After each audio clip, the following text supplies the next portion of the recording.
Hello and welcome, dear viewers, to this brand new episode of your show, The Untold. My name is Zeyad AlHusaini and I'm here with Hiba Al-Qahtani. How are you doing?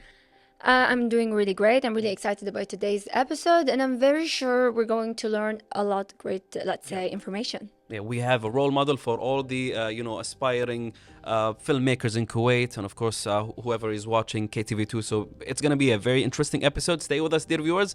We are about to meet Zeyad AlHusaini.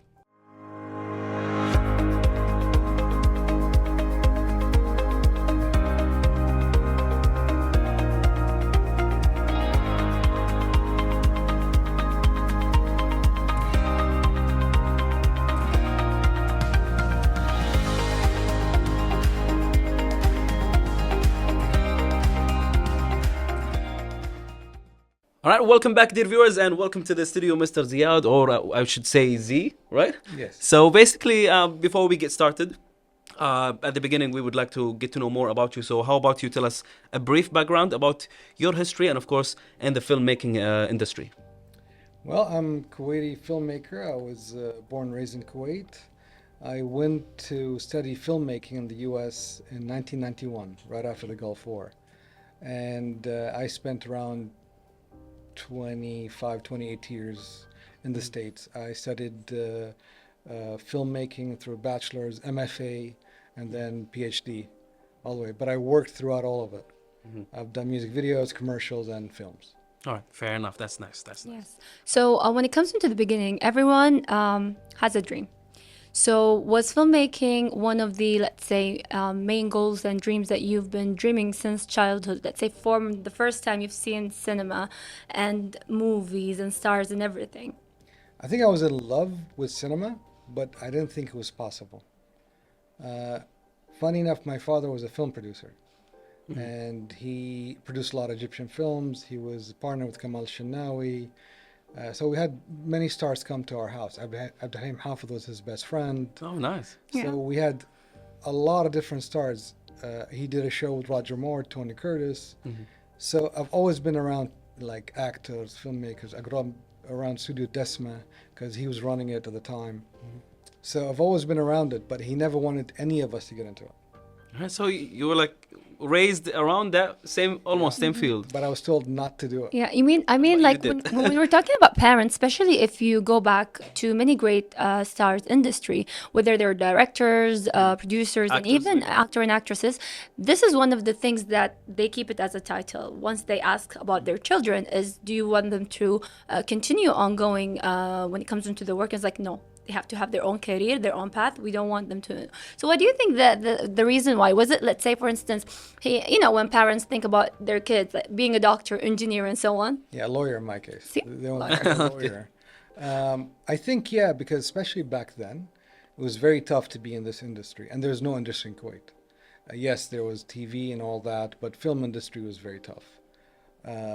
So I think he had a rough time and didn't want, even though he did amazing things, he just wanted a more stable life for his son, But, you got to do what you have to do. Yeah. You felt like it. And in terms of that, now, like way before the top-notch equipment and, Hollywood and all these kind of things, when was the first time you held this, camera and felt, this is what I wanted to do? Funny enough, when I was a kid, I was not allowed to touch the camera. My older brother was the one who always used the camera, and I was the kid, so I was not allowed. So when you hear all these other filmmakers, oh, they made films when they're like 5 years old, I've never touched a camera. I've made the films in my head. So I would write a lot of them. I was a very good writer since I was a kid. I had wild imagination. I saw everything, but I just didn't film it. It wasn't until I went to college that I started filming. Never. So it was all up here. Yes. So one of the most difficult thing is to always try to visualize what you have as an imagination and then try to make it on the table, like to let everyone actually see what you see through your mind. So tell us about this kind of challenge, because to be honest, it's very difficult when you go to an interior designing, let's say, set, and you tell them, I want this set, and then you have something else. So Yeah. a lot of people do have that kind of challenge. So I'm very sure it's very difficult, especially for you in that position. I think it comes with experience, right? So at the beginning, it's you see something in your head. So how do you put it on paper? What is your methodology? because once you put it on paper, you can understand it, but does the crew understand what you're doing? So that's why you have to have a very interesting script, very detailed, and then you do storyboard. So I storyboard everything. It's important that Yeah. the storyboard. So my film, How I Got There, I storyboarded the whole film. So we had it on the wall, so you can see the whole film, transitions, even for the editor. So while we're filming, he gets the footage, he understands how the sequences go. So that way, everybody's not, nobody's going to guess anything. Everybody's going to be on the same page. And that's very crucial, I think. And I've learned that from, working in the industry in the US. How long does it take for you to create a whole storyboard of like a full film? This took a while. I was with an artist, Kuwaiti artist, Mahsen Shimiri. Shout out to him. Yeah, and he's amazing. And we just spent a lot of time. Like, we developed this, trust between us to a certain point where, like, he started understanding what I'm trying to do. To me, I wanted to create something where the correct angles are there. So it's not only like the idea, but even the angles, the cuts, all of that. But for the action sequences, I worked with Rafael Kayanan, who was an amazing comic book artist and fight choreographer. So he actually Nice. choreographed the film, and he did the storyboards for the fight scenes. Nice. So, Yes. what basically inspired you to begin with the movie شابنا here? Okay, I mixed there. Okay. So, what got us here? شايبنا هني. How I got there? Yeah, Shab Nihni. Yeah. So, can you who inspired you? What inspired you? And So the first version of it I wrote when I was studying at Columbia University in New York. I was doing my MFA. And David Shaber was my professor, who wrote The Warriors, Hunt for Red October, Enemy Mine, one of the best screenwriters in the world. nice. And I wrote a version of it. I didn't like it. And I showed it to him, and he goes, I know how to fix it. I'll tell you next class. Okay. And then he passed away that night. Oh. Yeah. So the next class I went, and my classmate was like, do you know what happened to Professor Shaber? He passed away. And I was like, the shock was doubled because, Like my story, like I didn't get any. now I don't know where it's going to go. I was shocked. I was waiting for okay, and then how did he fix it? And Yeah, he then passed away. then I put it away for a long time. And I was working in Hollywood, and I was writing for Legendary Pictures at the time, a different project. And I come home and my house was robbed. Oh my God. Like, everything is upside down. And I was so exhausted. I just went to sleep. Woke up the next day, and I started thinking about this film. Maybe I was looking at it from the wrong window.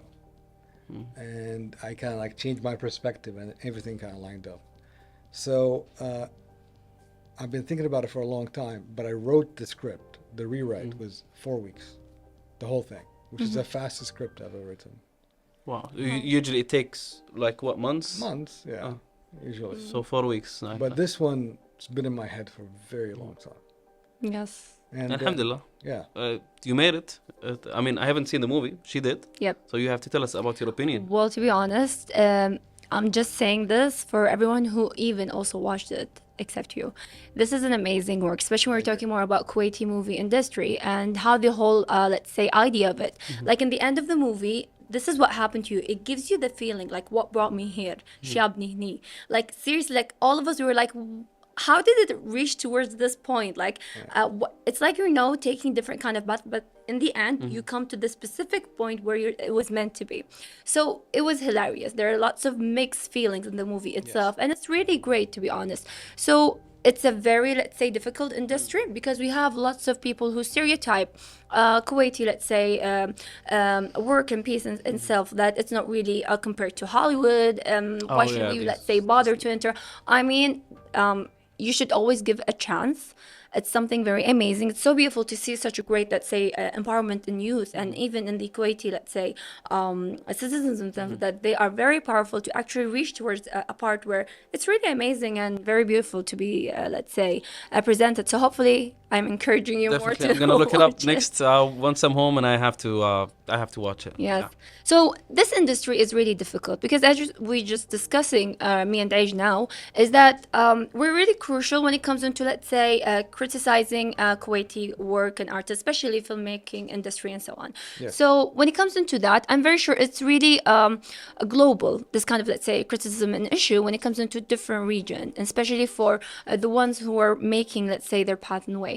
So being that, let's say, having that said, did that, let's say, gave you more power for you to prove the point that we can make it? Or let's say, for instance, in this case, that you are up for it to make it? I think it was a very big uphill battle for us. You know, to begin with, a lot of people, like you said, think that Kuwaiti films are subpar.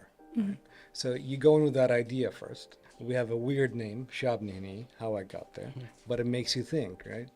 And then it's a very unusual film, even for Hollywood. It's a mix of genres, comedy, action, and drama. And whenever you mix genres, it's very difficult balance. But to me, that's about, if you're talking about someone's life, you have to have that. Because as Kuwaitis, our life is full of drama, Right. action, and comedy every day. Yes. There's always funny, there's always like dramatic, there's always something happening in our life. Yeah, all together, yes. Yeah, and this is who we are as you know, people. And to me, it was like, how can I make a film that represents the youth? That when actually someone young goes there, can see themselves on screen, can relate to the characters. I think that was a big part of the success of the film. Just you have young people relating to the film. And I feel like a lot of the issues we have in the film industry or TV is that lack of relation between the viewer and the characters on screen. So to us, it was like, it's a proven ground. This film has to change. It has to be a bridge, a cultural bridge, not for only Kuwait, but for the world. Like, this is who we are. So now when people view it outside of Kuwait, they understand this is what you guys are. Oh, I had no idea this is the weirdest comment I ever heard from an executive in Hollywood. He said, "Oh, I never thought of Middle Eastern people as funny." Oh. Which Yeah, tells unfortunately, you we how have much, a we stereotype are, regarding. underrepresented. Because Kuwait, when you think about it, you think either oil or the Gulf War. We don't have anything outside of our, country. Hey. Doesn't travel well. So we had to create something that travels well, represents us well.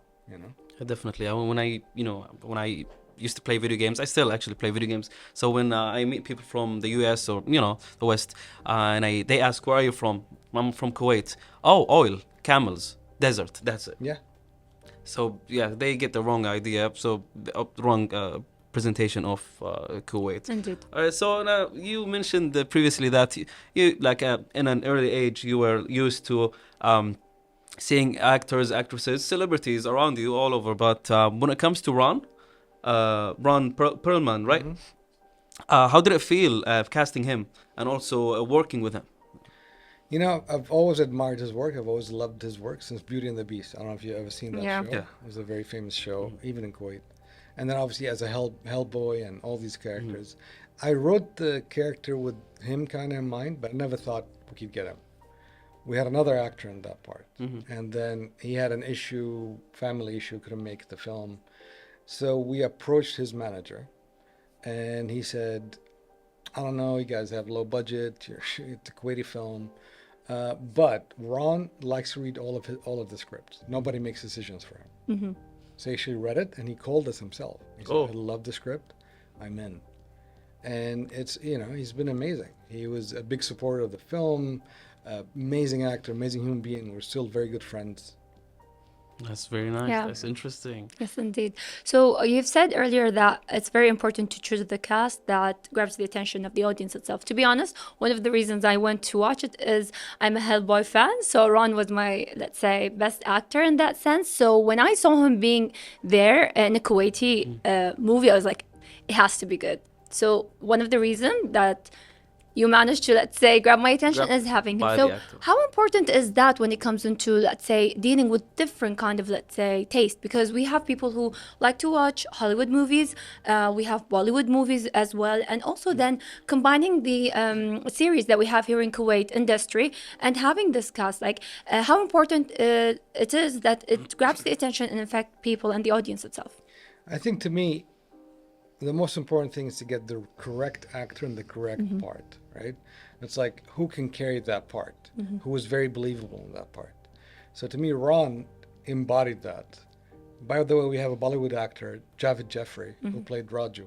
He's an amazing, very famous Bollywood actor. Came to do one part, because he liked the script and we haven't seen the film, but it's like him and Yaqub Abdullah have an amazing scene together.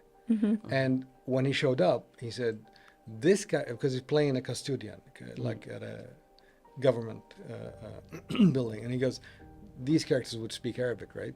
And I said, yes. And he goes, then I have to learn Arabic. So actually he practiced Arabic. Wow. Yeah. So he made an effort just to, practice and talk. Yeah, because that was what the character was, So I studied acting in New York for 10 years, not to act, to direct actors, right?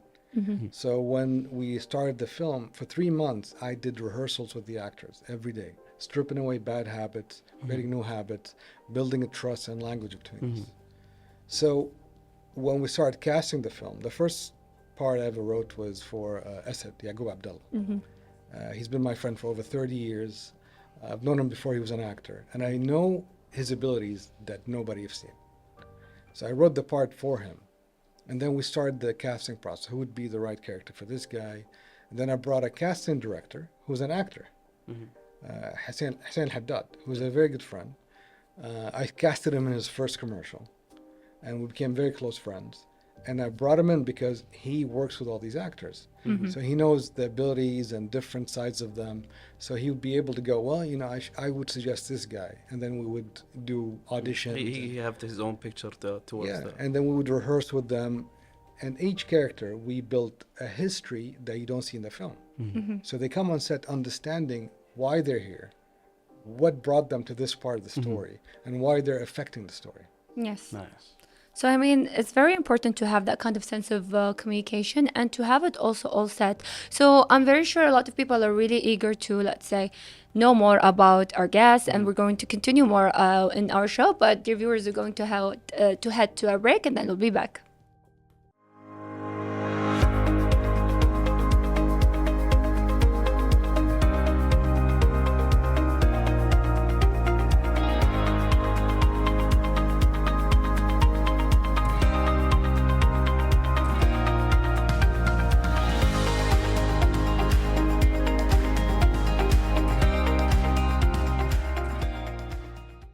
Welcome back, dear viewers, and we're back with Mr. Zeyad to tell us more about his experience and, of course, about his, the field, a very interesting field as a filmmaker. So basically, let's talk about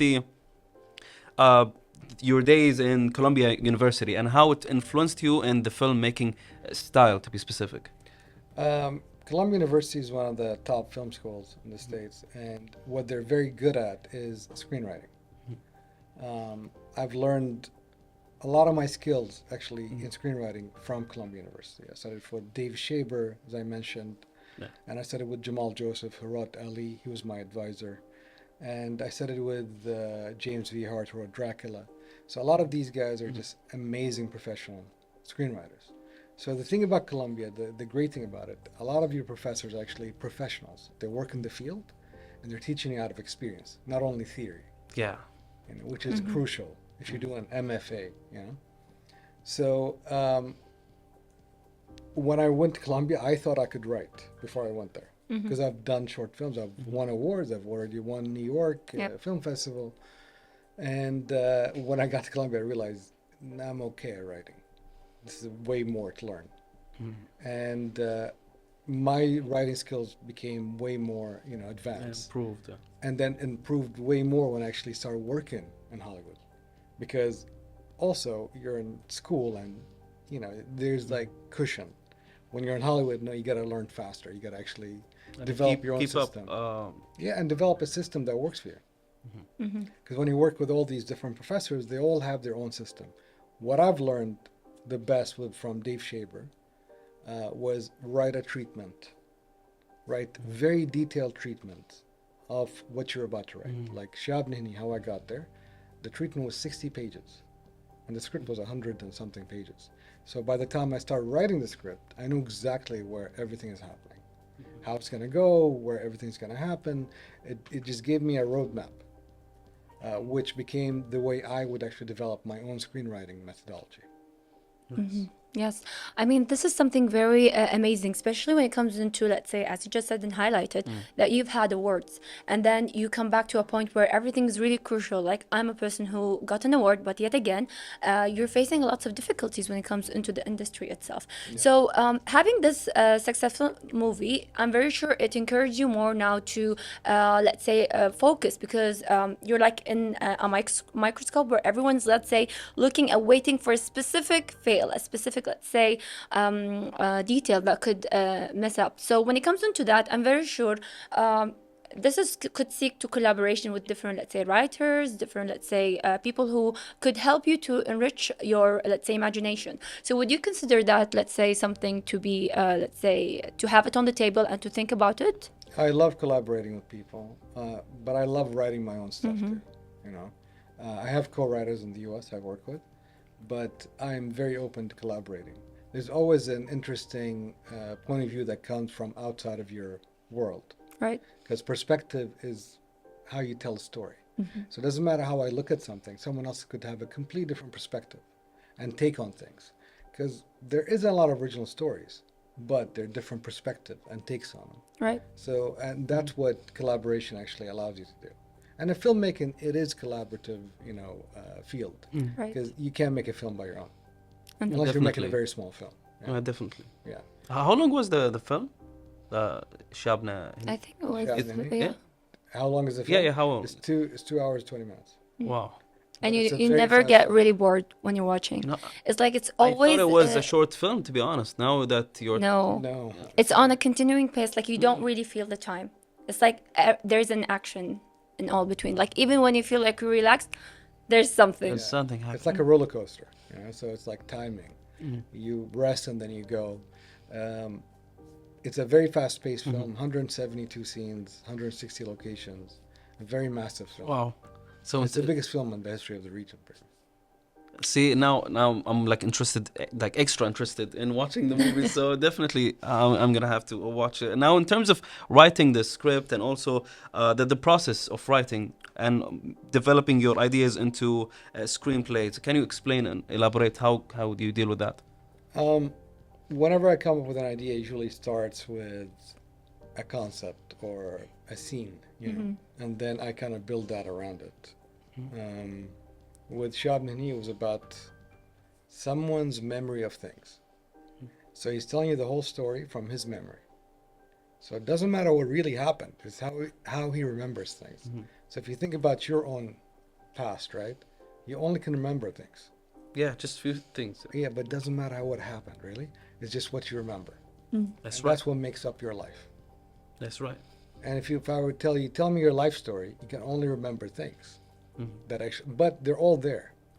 You just have to tap into them. Yeah. I worked in much more detail, but retrieval of the memories and all that. But the idea of it's about someone's memory.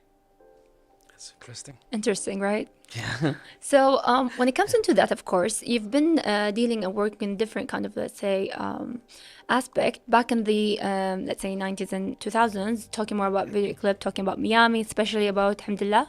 Oh, شفناكم. yes. Yeah. So do tell us about that kind of, let's say, shooting that was in that kind of sense of concept. And especially, to be honest, like even when we talk about it still, we do look at the video clip in a way that it was really advanced at that time and how it was presented. And everyone, like to add, like, do you know this video clip was shot in one shot? I was like, really? Like, look. So yeah, do tell us about that and how it actually, let's say, developed from that sense. So I did a music video before that with Miami called Ya Awlaid Al-Nas. I did it as a short film with subtitles and all that. It was very like, it was like a storyline and all that kind of stuff. And it became very successful. So when they called me, I was actually studying at Columbia. And they said, hey, we want to do Alhamdulillah Shafnakum. And it was 6.5 minutes. And they would not cut it down. And to me, I love the idea of one shot because the difficulties that comes with it. So I do a lot of one shot stuff. And I pitched it to them and they loved the idea. We had no budget. So we had to bring everyone we know. We had to go film in a place called Al-Ghaba Saghira, the little forest. and they had zebras and giraffes, and it was like the giraffe was not working with us. They don't want to work with us. The zebra came out, started kicking everybody. We put it back, and there was like 300 people, and they're all like people we know, and we had to train them for a month to rehearse all the stuff. That one take. Yeah, one take. It has to be one take, and then it took 8 takes to get it right. To perfect it. Yeah. Ah. So was it takes at that time something, let's say, successful for a 6 minute, let's say, Yeah. scene? It still is. I mean, Yeah. I did also one shot in the avenues. It's called Yazin Kuwait. It was bigger. Yes. It was also 8 takes. It was So like a that's magic very number. good. Yeah. Really good. And now, when we like compare nowadays music videos to the 90s, how is it like? What's the difference that you see in your mind, and like the different development of the Yeah. video I clips? think the 90s were the best era for music videos I agree also. because that's how directors and artists showed the feeling of their music. Like to me, when I do a music video, it's about a feeling, right? It's not about literal translation of what's happening. It's what feeling it leaves you with. And I feel like a lot of these directors did an amazing job in the 90s creating and setting tone for the artists. That's why a lot of them came out, like David Fincher and Michael Bay became filmmakers. You know, a lot of famous filmmakers starred in music videos, but Nice. it was their field to get into. Either make films or you start in music videos, and that kind of died out in the 2000s.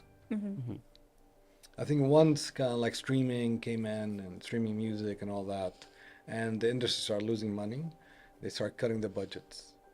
So before, I didn't mind getting a smaller budget because I can be creative. Then there was no creativity and then no budgets, so it kind of like died out.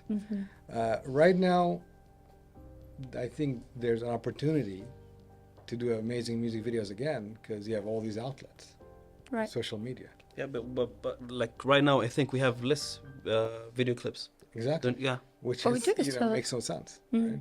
Because you have all, the attention span became shorter and shorter and shorter, right? So now it's like what, 15 seconds, 30 seconds. Yeah, that's it. That's what they Yeah. need. But you need to create something that catches attention. Because songs back then were 6 minutes. Then it Yes. became, I remember the day it became 4 minutes, and it became 3 minutes, and it's like now 2 minutes. Yes, we have 2 No, minutes. Yes. 15 seconds. It's like this is kind of an issue. Like even the singers themselves, the artists, it's like I produce a music and then only 15 seconds from my music is being viral. Yeah. Yes. And no one wants to listen the beginning or the end. It's just that part. Just So that we can part. see that even the generation that we're dealing with nowadays, they're really in a rush. They can't wait for any kind of, let's say, more seconds. So I think even the movie industry could face this kind of, let's say, difficulties because they're growing. I think, They I wanted think to. it's facing it already. Yeah. Because when I was coming up, they used to call me MTV generation, meaning I do faster cuts and faster, you know, I do ramping and Yeah. all that kind of stuff, because that's my influence. The generation before us, Yes. it's like very slow paced. Even the music then, the songs were like, could be an hour, Right. you know, and people would sit and listen because they would just enjoy it. Now, look at the films. You cannot watch them because they're just like, they don't have any pacing. And that's an issue, I feel like, you know, and this will correct itself. Like a lot of things happened before in the 70s, you know, before that, people got sick of the kind of cinema available. So the new cinema came out, the Five Lions and all that. Yeah. And then the 90s independent cinema came about. So I feel like the same will happen. It has to correct Don't you itself. think that maybe the new generation will see that this is okay because they haven't witnessed the legendary 90s, 80s, and But right? us, you know, I was in the 90s. Yeah. And I loved the 70s cinema. So I Right. was part of that revival. So the same thing happened, right? So all the young kids, I'll give you an example. I did a music video called Salamiya Salam. Okay. It's a very famous one from the same era. When it came out, people were like, oh, is he on a wheelchair because he's like moving around and all these things. It was not very popular then. A year ago, a reporter talked about it and became viral again. So young generation started looking into it, became fans of it. Yeah, that's a good example.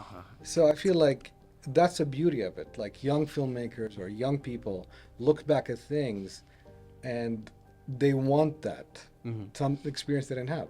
A lot of young filmmakers I talk to, they want to take photos with film. We hated that because we had to develop it and all that, right? Same thing with the aspect ratio of 4:3 of the TV. To us, that was like we had no choice. To them, they want to film in that aspect ratio.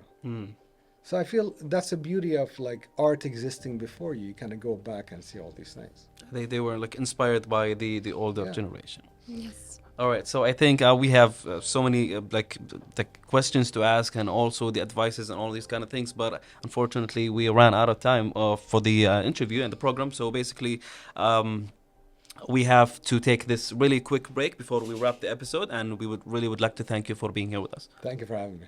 Yeah, welcome.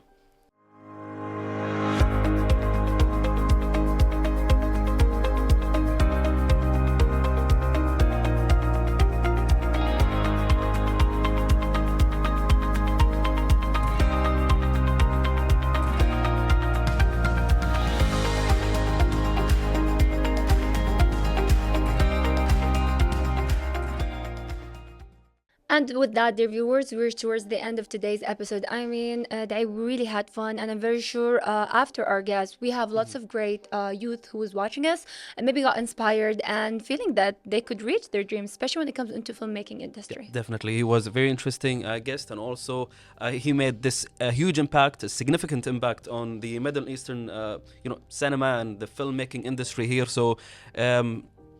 I mean, best of luck for all those who are having this, they are in this field, the filmmaking field and the cinema in general. And yes. And don't forget to watch the movie, Shahid Nihni. Yes, you guys too. You have to watch the movie. I'll watch it today. All right, goodbye.